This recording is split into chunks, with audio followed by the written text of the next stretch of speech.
wanna be the masses, bitch, you go on ahead, but leave me out of it. All right, so we have two very strong female characters in season 2 of Underground. Miss Ernestine, you are in a completely different place, physically, mentally, and it's interesting to see how she's coping with all this. What was really her breaking point, you think? There was so much. There is so much, and I think she's cracking. And so she's gonna hit her breaking point. You know, I don't think we know when we hit our breaking point. I think it kind of grabs us sometimes. Right. But then often, I think sometimes we need to hit it. Yeah. Because that's where the best lessons are learned. Right. So it's gonna be exciting. She's gonna really figure out who is Miss Ernestine without her kids. Right.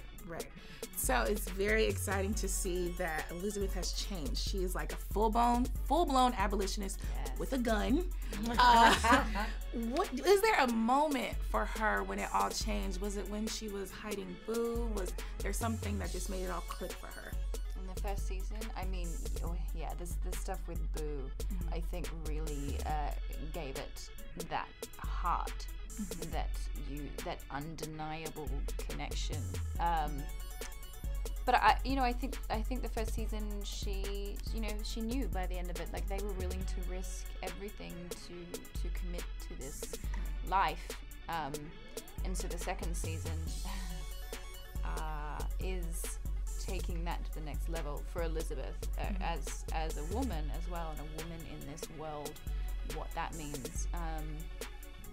And just how far she's willing to go. Right.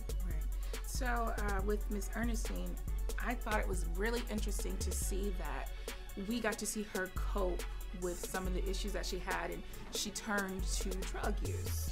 And it's interesting because I feel like you don't see that a lot, and you have her dealing with all this trauma. What went through your mind when you saw that they were going to go that route with the script? I was really excited because I feel like that's what a lot of people do, and I think the writing once again is touching on something that's really true to life. And so I was very much looking forward to kind of speaking with people about that and about, I know that the tweets are going to be there. I welcome them. I've been there, and that journey and how you overcome and how you say, I need to make better choices.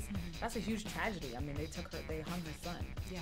So, it's sometimes that things like that are crippling. Yeah.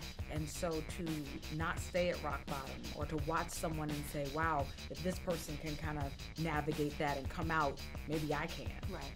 So, I hope that's what people can get from that. Absolutely. And then with Elizabeth in this sewing club, how important do you think it is for people to be able to see that? Because I feel like that's a story we didn't get to see. We didn't get to see women protesting and, taking arms and having guns. Yeah, well, it's showing, the extent of support. Not only was, we know a little bit about the abolitionists and their, immediate involvement, but it was so all-encompassing and so widespread, and there were so many different aspects of